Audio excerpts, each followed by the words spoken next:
Let me give you an example why we don't take anything in the Bible to be the words of God, right? Look at the genealogy of Jesus in the Bible, right?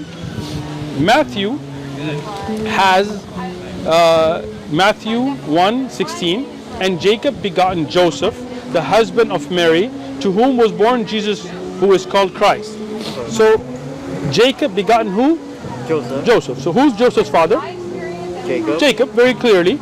And this is the husband of Mary. So it's not talking about Mary, it's talking about Joseph, and he is the son of Jacob. Yeah. In the same Bible, if we go to Luke 3:23 to 38, we have, now Jesus himself began his ministry at about 30 years of age, being as supposed the son of Joseph. So here, Jesus, as supposed the son of Joseph, the son of Heli. What happened to Jacob? You see the difference? Yeah. So here, and it says the son of, right? Not the daughter. So we're not talking about the Mary. Was like Heli, like why didn't Jacob was there? Like, Because this is a contradiction.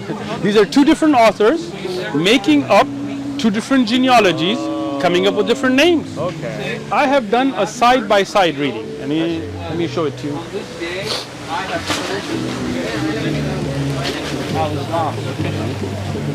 The same religion as Abraham. So Abraham. this is me looking at the genealogies side by side. Okay? So David is there. Yeah. From David onwards, you will see they're totally different. Yeah. It's not the same. Not just that. Like there's some missing here. Exactly. You're very smart. 15 generations are missing. Right? And it mentions son. So you cannot say this is Mary's because this is the son. And the same to, that's the Greek word used here, meaning from or to, right, is used throughout the genealogy. So you cannot say it's a son-in-law because then you would say that earlier on, and this one goes all the way back to Adam. Adam was the son-in-law of God. No, no.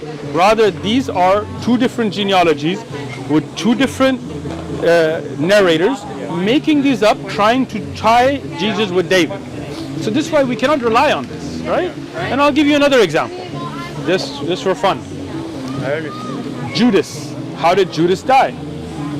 He killed him. Excellent. In Matthew 27:5, then he threw down the pieces of silver in the temple. What did he do with the money? He threw it in the temple.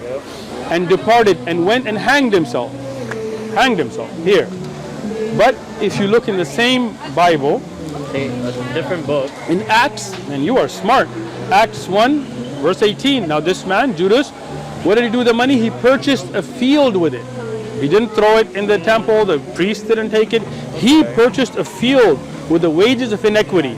And then falling headlong. Headlong, what does headlong mean? When you're running or moving and your head goes forward, not if you drop, if your head goes forward.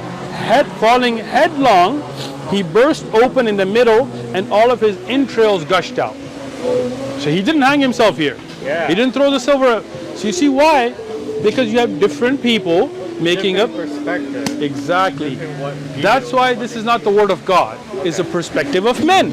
And men and women have different perspectives. Like here we're at the park.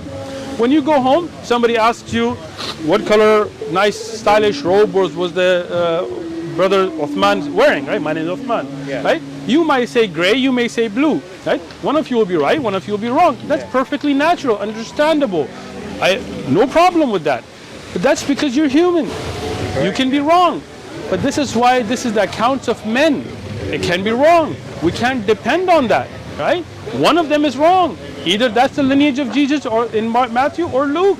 Either Joseph's father was Jacob or Heli. Either 15 generations there or they were missing. Either Judas hung himself, throwing away the money, not having to do with it, and the priest went and bought land with it. Either that happened, or he bought land with it and fell headlong, and one of the two is wrong. We can't depend our salvation on something with mistakes. That's why we have the Quran. This is not the words of the Prophet Muhammad. It is not the words of companions. It's not the words of men. This is the words of the Creator. That's why you will never find such a contradiction. We've been putting this challenge out for more than 20 years, right? We tell people, find us a single contradiction. We don't find it. People try all kinds of little ways, never. Because this is the word of the Creator, That's really nice perfection. you have like English now. Exactly. We do have English, we have in every other language, and we also keep the original in Arabic. We memorize the Arabic. We learn the Arabic. Why? Because we don't want things to be lost in translation. Right? I mean, the language of Jesus is Aramaic. Today, all the preachers and pastors that come, none of them speak Aramaic. Even the best of them will learn Greek. Well, why Greek?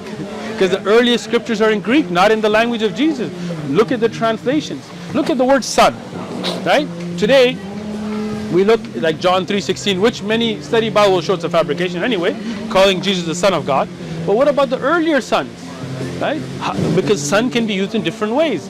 Today, if you go to a priest and you tell him, "Forgive me, Father, for I have sinned," but you don't mean father like he had relation with your mom, right? Yeah. He's a priest. Hopefully, he's not having relation with anybody. Yeah. Hopefully not, right?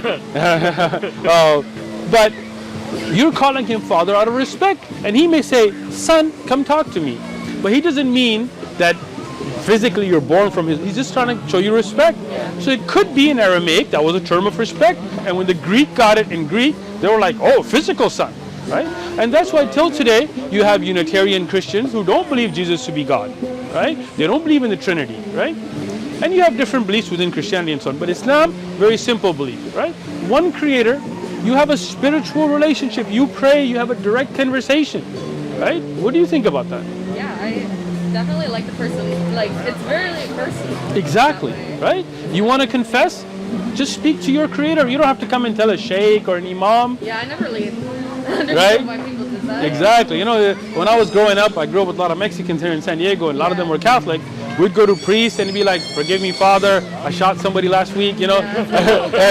And the priest would just be in that other side like, "Oh, donate some money, say so many Hail Marys," you know. And it's like, well, who gave you that authority? I've always wondered. Right? I've